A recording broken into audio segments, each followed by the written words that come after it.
यानंतरची बातमी शिर्डीमध्ये सुरू असलेल्या 3 दिवसीय गुरुपौर्णिमा उत्सवाचा आजचा मुख्य दिवस आहे। मोठ्या संख्येने पायी दिंडीसह लाखो भाविक आज शिर्डीमध्ये दाखल झालेले आहेत। गुरुपौर्णिमा उत्सवाकरिता साई मंदिरासह परिसराला फुलांची सजावट करण्यात आली आहे। तसंच लाखोंच्या संख्येने साई भक्त शिर्डीमध्ये दाखल झाले।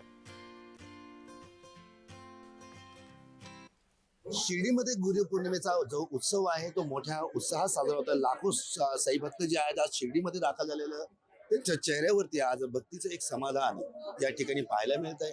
कशा पद्धतीने हा उत्सव आहे, आता या संदर्भात आपण मुख्य कार्यकारी अधिकारी जे आहेत शिवसाहेब आहेत त्यांच्याशी चर्चा करू। कशा पद्धतीने आजच्या उत्सवाचं नियोजन करण्यात आलंय?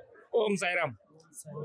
सर्व साई भक्तांना जे आहे त्या गुरुपौर्णिमेच्या मी श्री साईबाबा संस्थांच्या वतीने मनपूर्वक हार्दिक शुभेच्छा देतो।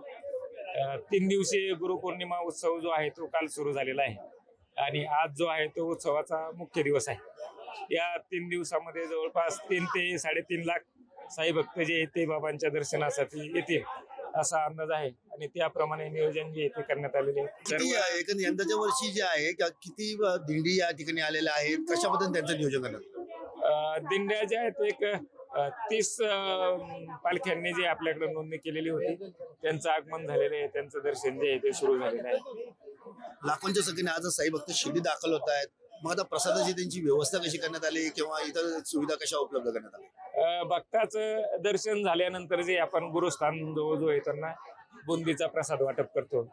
तो प्रसाद वाटप करण्यासाठी जवळपास 60 क्विंटल बुंदीचा प्रसाद जो आहे तो तयार करण्यात आलेला आहे।